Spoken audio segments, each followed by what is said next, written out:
नजर नहीं लग जावे, नहीं लग जावे मेरे श्याम। उठा दो एक बार जरा दरबार में हाथ, कहें मेरा सामरा सलोना घनश्याम।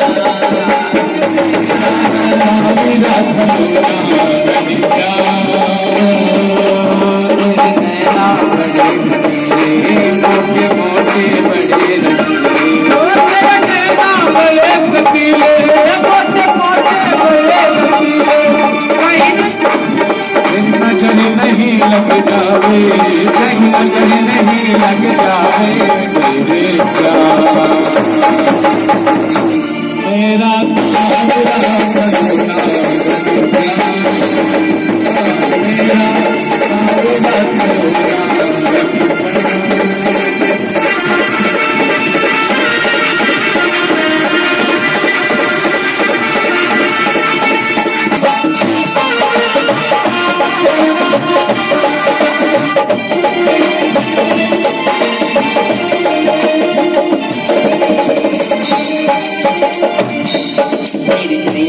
मोहन प्यारे मैंने छोड़ दी दुनिया सारे, मोहन प्यारे मैंने छोड़ दी दुनिया सारे।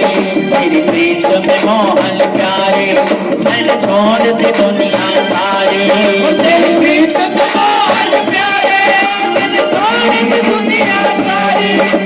पहले करते प्रीत बात में करते हो होशियारी, पहले करते प्रीत बात में करते हो होशियारी। हाँ पहले करते प्रीत बात में करते हो होशियारी, पहले करते प्रीत बात में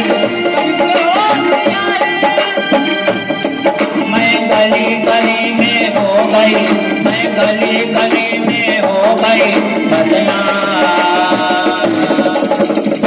मेरा सामना सलोना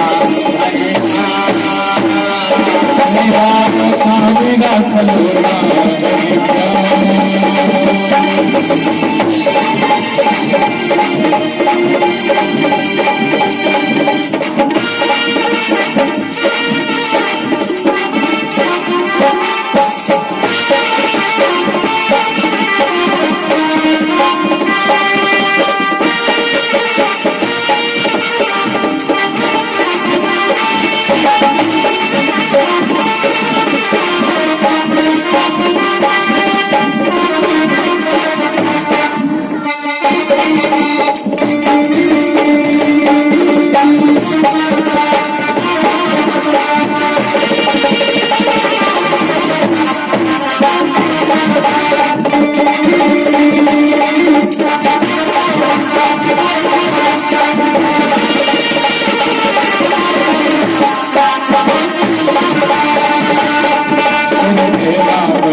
नहीं लग जावे, दिल नहीं लग जावे मेरे श्याम। मेरा सामना सलोना मेरा सामना सलोना मेरा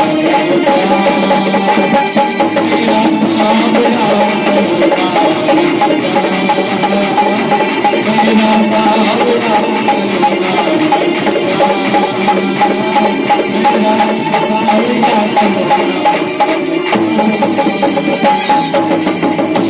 बोल वृंदावन बिहारी लाल के।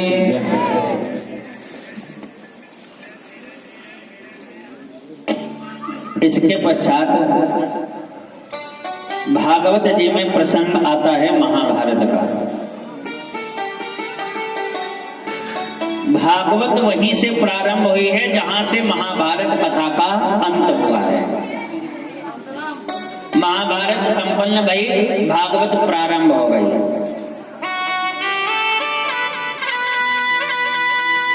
अच्छा, महाभारत होने का कारण क्या रहा?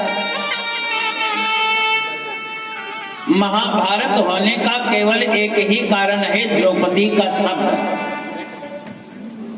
अगर द्रौपदी ने दुर्योधन से ये न कहा होता कि अंधों के अंधे होते हैं, तो शायद भारतवर्ष में इतना बड़ा महाभारत नहीं होता। केवल शब्द है। इसीलिए कहा जाता है सत्यम ब्रूयात प्रियम ब्रूयात ना ब्रूयात सत्यम प्रियम। सत्य बोलो। कैसा सत्य? जो मीठा हो।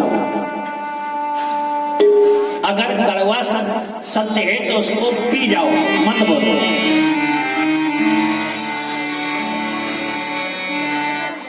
प्रिय वाक्य प्रदादेन सर्वे दुष्यंत जगदवा। अरे प्रिय बोलने तो साथ बोलने से संपूर्ण सृष्टि बस में हो जाती है। बड़े बड़े हिंसक पशु भी केवल प्रिय बोलने से बस में होते हैं। बाबा भी लिख रहे हैं भगवान को भी अगर कुछ प्रिय है तो प्रेम प्रिय है। राम ही केवल प्रेम प्यारा, प्रेम प्यारा, जान ले उसो जान प्यारा। राम केवल प्रेम प्यारा,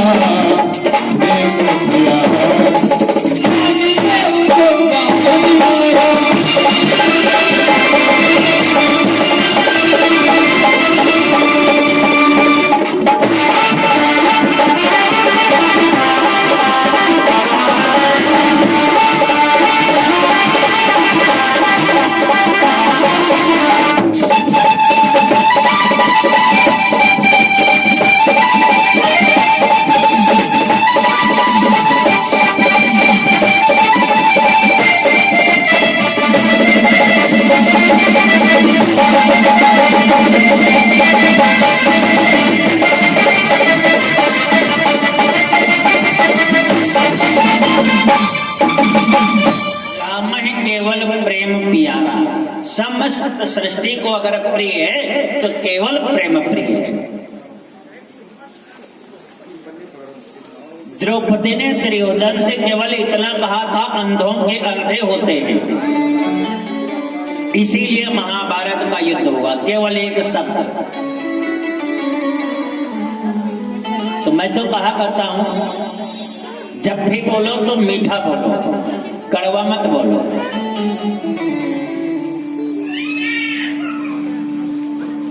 जिस समय महाभारत का युद्ध हुआ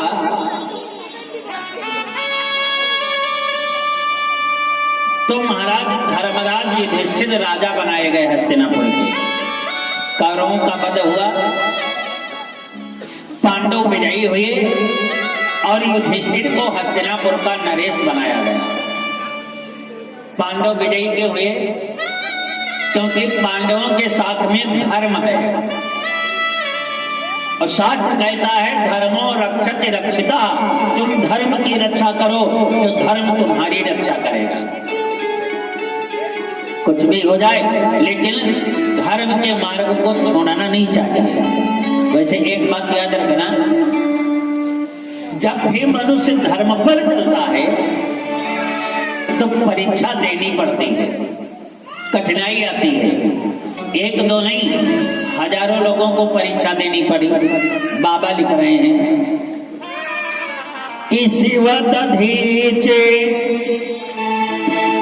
हरिचंद नरेशु ओ असहे धर्म इति कोटि कलेशु।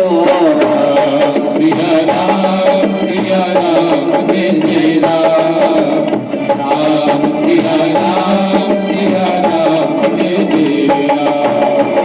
शिव दधीचे हरिचंद नरेशु सहे धर्म हित कोटि कलेशु।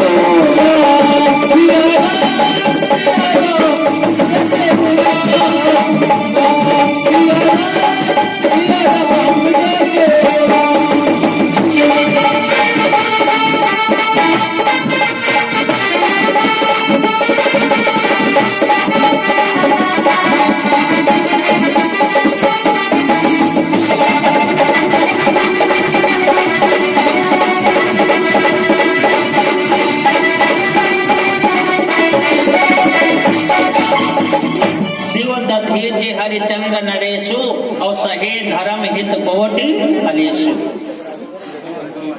धर्म के मार्ग पर जब भी व्यक्ति चलता है तो परीक्षा देनी ही पड़ती है।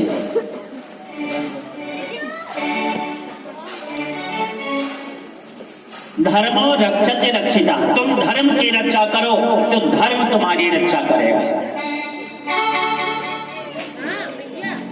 महाराज पांडवों के विजय में होने का केवल एक कारण है, वो धर्म का युद्ध लड़ रहे हैं। और जिस समय महाराज युधिष्ठिर हस्तिनापुर के नरेश बने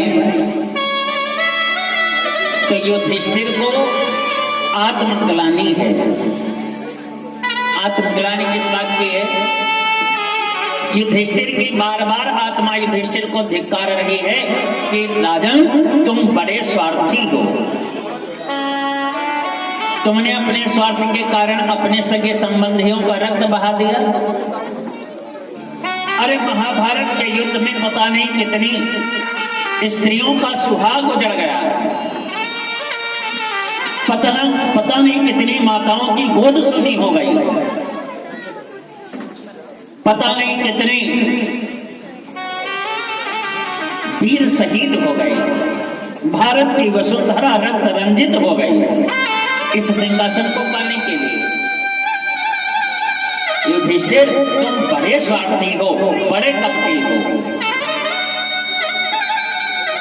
हस्तिनापुर के राज्य पर युधिष्ठिर विद्यमान तो हैं लेकिन अंतर आत्मा स्वीकार नहीं कर रही। एक दिन बहुत परेशान हुए और जब बहुत परेशान हुए तो युधिष्ठिर जी कन्हैया जी के पास पहुंच गए, द्वारिकाधीश के पास। द्वारिकाधीश जी ने देखा युधिष्ठिर दत्ता आए हैं तो द्वारिकाधीश जी ने युधिष्ठिर का सम्मान किया, आओ दत्ता बैठो, हस्तिनापुर में सब कुशल मंगल है। तो युधिष्ठिर ने कहा कन्हैया आपकी कृपा सब ठीक है। अच्छा तो अचानक हस्तिनापुर से यहाँ क्यों आ गए द्वारिका? तो युधिष्ठिर ने कहा कन्हैया मैंने महाभारत का युद्ध जीता तो है लेकिन मेरी अंतर आत्मा बार बार मुझको धिक्कार रही है। ये सिंहासन हमको बर्दाश्त नहीं कर रहा है, बार बार अंतर आत्मा धिक्कार रही है कि युधिष्ठिर तुम बड़े स्वार्थी हो, बड़े कपटी हो, बड़े छली हो। इसको पाने के लिए तुमने अपने भाइयों का वध कर डाला। तो कन्हैया मुस्कुरा पड़े। कन्हैया ने अर्जुन से युधिष्ठिर से कहा दत्ता एक बात बताओ, क्या महाभारत का युद्ध तुमने जीता है? तुमने जीता? तो युधिष्ठिर ने हाथ जोड़ करके निवेदन किया प्रभु हम तो बहाना है, लेकिन हमने सुना है कि जिसे चाहते हो बना डालते हो, जिसे चाहते हो बना डालते हो, जिसे चाहते हो बना डालते हो।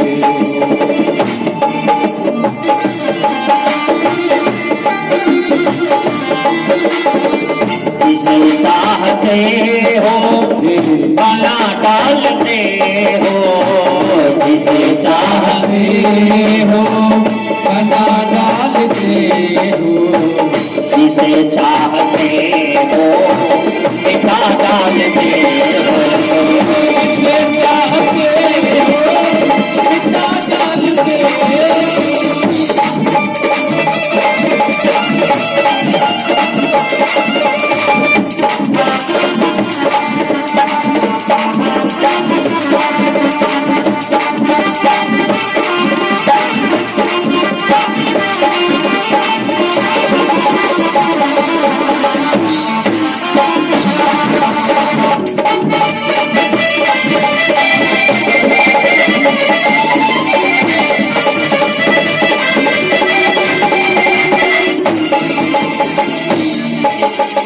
जिसे चाहते हो बना डालते हो, जिसे चाहते हो मिटा डालते हो। कर्तुम अकर्तुम अन्यथा कर्तुम सर्व समर्था इति ईश्वरः। जो करता हुआ भी अकर्ता बन जाता है, करता वही है। अच्छा बताओ, भागवत कौन कर रहा है? हाँ जी, कौन कर रहा है? करता वही है, लेकिन किसी न किसी को निमित्त बना देता है। अब वो स्वयं तो व्यवस्था करने नहीं आएगा, तो व्यवस्थापक मोहल्ला के व्यक्तियों को करवा दिया, लेकिन इच्छा तो उसी की है, तभी तो हो रहा है। नहीं तो हम तो उस दिन खाली ऐसे घूमने टहलने निकले थे, जगह देखी अच्छा लगा, तो कर हो रहा है, लेकिन इनाम कमेटी वालों का हो रहा है, मोहल्ले वालों का हो रहा है। कर हो रहा है, लेकिन बहाना हमको बना दिया। करते हुए भी वो अकर्ता बन जाता है। कर वही रहा, लेकिन नाम उसका नहीं है, नाम हम लोगों का हो रहा है। सगुण होते हुए भी वो निर्गुण है, निर्गुण होते हुए भी वो सगुण है। यही तो उसकी प्रभुता है। तो युधिष्ठिर ने भी कहा, प्रभु महाभारत का युद्ध तो आपने जीता है, हम तो बहाना है। तो भगवान ने कहा, अगर हमने जीता है तो तुम क्यों चिंता करते हो, जाओ। अगर महाभारत का युद्ध मैंने जीता है तो राजन तुम जाकर के राज्य का सुख भोगो। अब विद्वान वही है, बुद्धिमान वही है। गतम न सोचा में कृतम न मनने, जो बीत गया वो बंद करो, जो हो गया वो हो गया, उसको सोचने से क्या फायदा। कृतम न मनने, जो कर डाला वो कर डाला, अब करने के बाद पश्चाताप करो कि हाँ ये हो गया, कुछ लाभ मिलेगा? कोई लाभ नहीं मिलना। तो गतम न सोचा में कृतम न मनने, जो बीत गया वो बंद कर दो, जो कर डाला उसके बारे में भी सोचना बंद करो, मत सोचो। महापुरुषों का बयान है, वीर भोग्या वसुंधरा, युधिष्ठिर तुम जाओ पृथ्वी का भोग भोगो, जाकर के सुख भोगो। युधिष्ठिर को भगवान ने विदा किया, और यही युधिष्ठिर को विदा किया तो एक दिन की बात है, महाराज द्वारिकाधीश के दरबार में अर्जुन का आगमन हो गया। और पांचों भाइयों में कन्हैया जी अगर सबसे ज्यादा किसी को मानते हैं तो अर्जुन को मानते हैं। महाभारत के युद्ध में भगवान ने अगर रथ हाँका है तो अर्जुन का हाँका है, अन्य किसी भाइयों का भगवान ने रथ नहीं हाँका है। इतना प्रेम करते हैं, पांचों भाइयों में सबसे ज्यादा प्रेम करते हैं। और जब ही अर्जुन का आगमन हुआ तो भगवान मुस्कुरा पड़े, आओ अर्जुन बैठो। अच्छा, अर्जुन को अभिमान है किस बात का? अर्जुन को इस बात का अभिमान है कि महाभारत का युद्ध मैंने गांडीव के बल पर जीता है।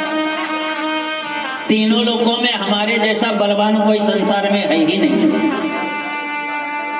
अब भगवान को सब कुछ अच्छा लगता है, लेकिन हमारे ठाकुर जी को एक चीज कतई अच्छी नहीं लगती है, मनुष्य का अभिमान। एक मर्ज के ठाकुर जी बहुत बढ़िया सर्जन डॉक्टर हैं, और वो मर्ज है अभिमान। जिस व्यक्ति को अभिमान आ जाता है, अहंकार आ जाता है, तो ठाकुर जी उसका ऑपरेशन बहुत बढ़िया करते हैं, बहुत बढ़िया करते हैं। मानसकार कह रहे हैं रामचरितमानस में कि बेगी सोमई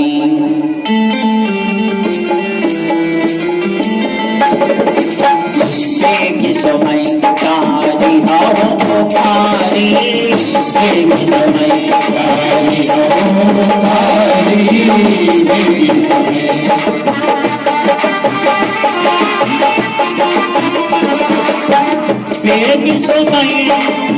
बेगी सोमई कारी हो कारी, बनो हमार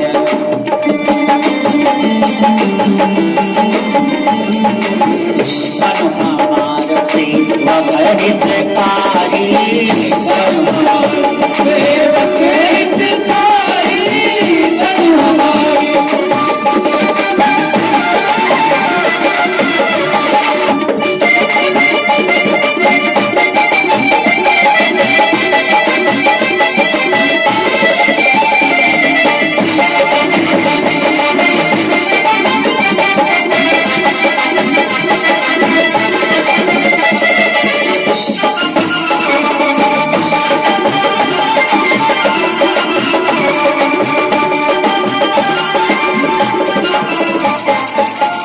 बेग सोमई डारी हूं उखारी और पन हमारे सेवक हितकारी। भगवान कहते हैं अगर तुम्हारा कल्याण करने में तुम्हारा पैर तोड़ना पड़ जाए तो हमको इंच मात्र भी दर्द नहीं होगी, तोड़ दूंगा। अच्छा मान लो कोई मरीज हो, फोड़ा हो, और वो डॉक्टर के पास जाए और डॉक्टर देख ले कि अगर इसका पैर काटने से फोड़ा ठीक हो रहा है तो बोलो डॉक्टर पैर काटेगा नहीं काटेगा? क्यों भाई, डॉक्टर की कोई दुश्मनी है क्या तुमसे? डॉक्टर की दुश्मनी नहीं है, डॉक्टर ये सोचता है अगर पैर काट देंगे तो इसको जीवन मिल जाएगा।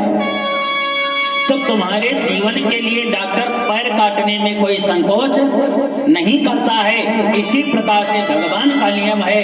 भगवान कहते हैं अगर तुम्हारा अभिमान नष्ट करने में तुम्हारा पैर तोड़ना पड़ जाए तो हमको कोई भी कष्ट नहीं होगा।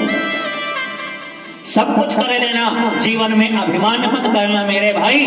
माली तभी तक सेवा करता है जब तक फूल कली बनता है, कली होता है, तभी तक पानी डाला जाता है, तभी तक सेवा होती है। लेकिन वही कली जिस दिन खिल करके फूल बन जाती है तो संसार वाले उस फूल को तोड़ करके धूल में मिला देते हैं। ठीक है, तो सब कुछ कर लेना लेकिन संसार में भूलना मत। अर्जुन को अभिमान है कि महाभारत का युद्ध मैंने जीता है। भगवान समझ गए तो भगवान कन्हैया की प्रशंसा करने लगे। अर्जुन ने कहा देखा कन्हैया, मैंने गांडीव के बल पर महाभारत का युद्ध जीत लिया। भगवान मुस्कुरा पड़े। भगवान ने कहा अर्जुन, वास्तव में तुम बड़े बलवान हो, तीनों लोकों में तुम्हारे जैसा कोई धनुर्धर नहीं है, तुमने ही महाभारत का युद्ध जीता है। अच्छा, और इतना कह करके भगवान मुस्कुरा पड़े। माता जी के द्वारा 100 रुपए हैं, जरा तालियों से स्वागत करते रहे। बोल गोविंद भगवान की। इतना कह करके भगवान मुस्कुरा पड़े।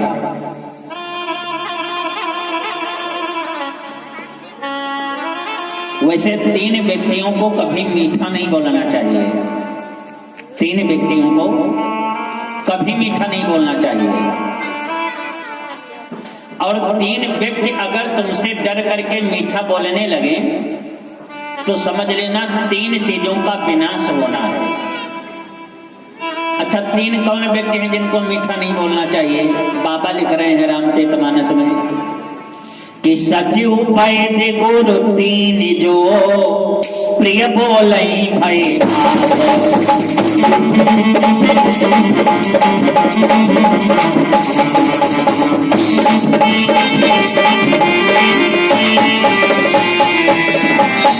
सचिव पैद गुरु 3 जो प्रिय बोलई भय आस।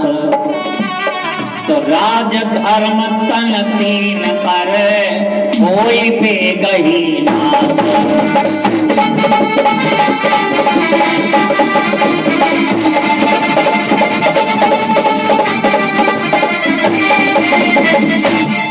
सचिव वैद्य गुरु। सचिव माने राजा का मंत्री। सचिव को कभी भी मीठा नहीं बोलना चाहिए।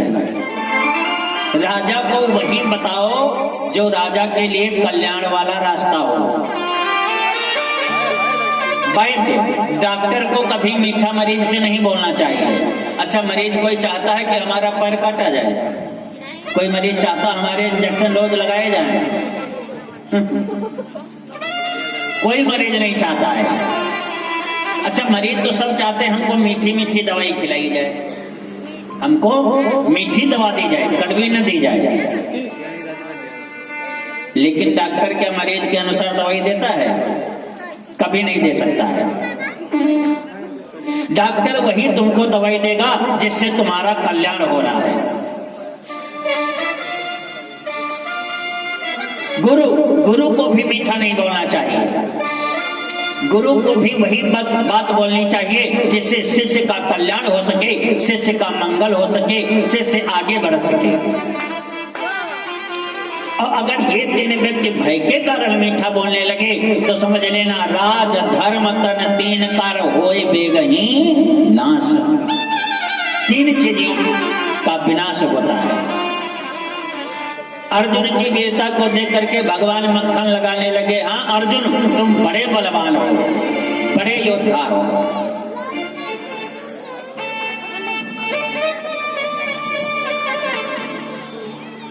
अर्जुन ने भगवान की प्रार्थना की तो भगवान ने अर्जुन से कहा, अर्जुन अब हम सारी लीलाएं समाप्त करके अपने धाम को जा रहे हैं।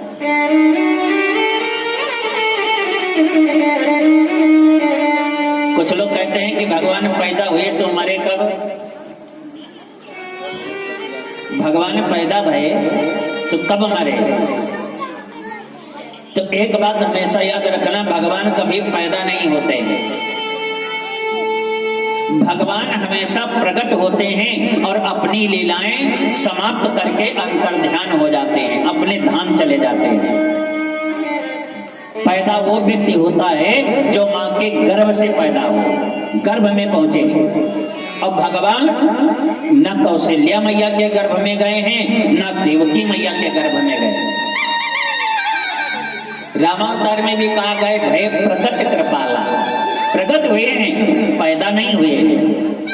तो कौशल्या मैया के यहाँ भी भगवान प्रकट भये और देवकी मैया के यहाँ भी भगवान प्रकट भये। जो प्रकट होता है वो अंतर्ध्यान हो जाता है, जो पैदा होता है वो मर जाता है। तो भगवान अपनी सारी लीलाएं करके अपने धाम को जा रहे थे। अर्जुन से कहा, अर्जुन मेरा छोटा सा काम कर दो। अर्जुन ने कहा, बताओ प्रभु क्या आज्ञा है? भगवान ने कहा, देखो मैं तो अपने धाम जा रहा हूँ और मेरे धाम जाने के बाद ये जो गोपिकाएं हैं मेरे यहाँ ना, इनकी देख रेख कौन करेगा? तो हमारा विचार है इन गोपिकाओं को लेकर के तुम अपने साथ हस्तिनापुर चले जाओ। अर्जुन ने कहा, ठीक प्रभु जैसी आपकी आज्ञा। भगवान ने गोपिकाओं को अर्जुन के रथ में बिठाया। अर्जुन ने घोड़ों की लगाम को पकड़ा, घोड़ों को इशारा किया, घोड़े आगे बढ़े। और जब घोड़े आगे बढ़े, जब अर्जुन चलने लगे तो भगवान एक बार फिर मुस्कुरा पड़े। लेकिन भगवान की मुस्कुराहट को कोई समझ नहीं पाया। क्या जाने, अरे भगवान की माया को, भगवान की माया को तो भगवान ही जाने, भगवान ही जाने। भगवान की माया को तो भगवान ही जाने, भगवान ही जाने।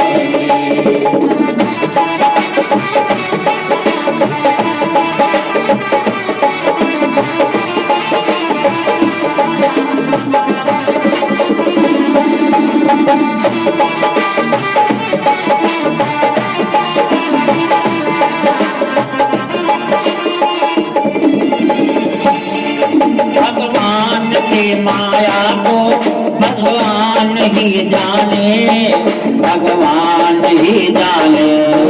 भगवान की माया को भगवान ही जाने, भगवान ही जाने। या हो जाए, हाँ या हो जाए जिस पर कृपा वो दास ही जाने, वो दास ही जाने।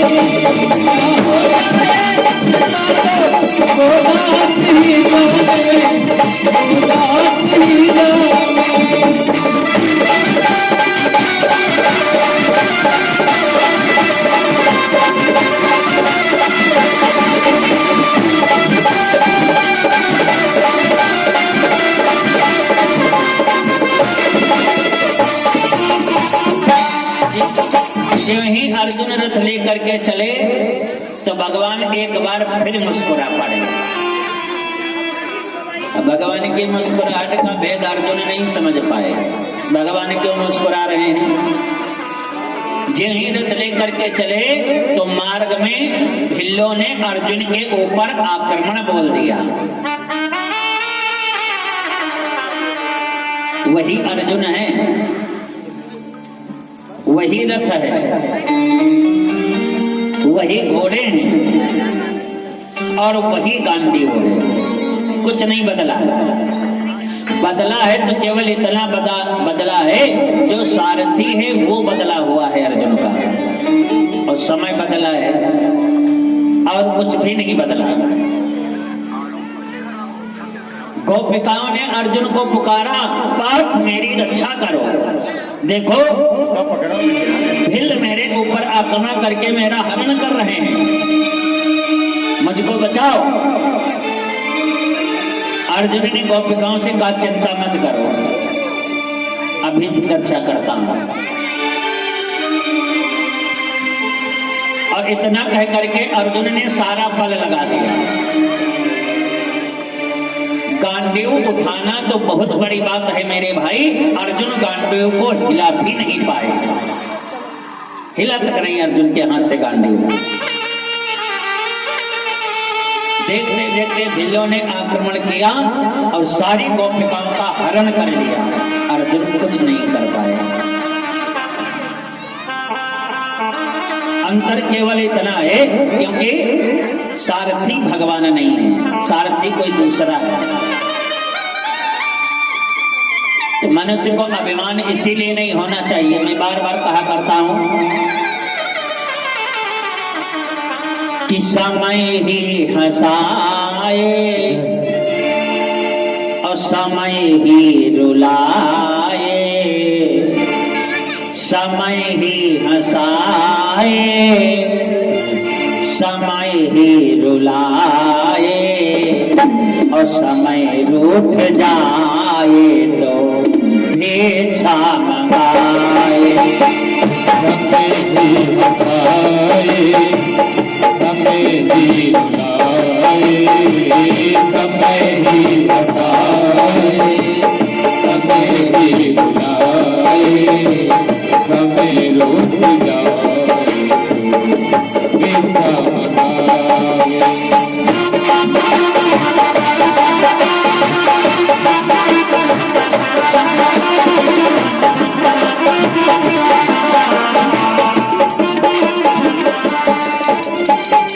समय ही हंसाए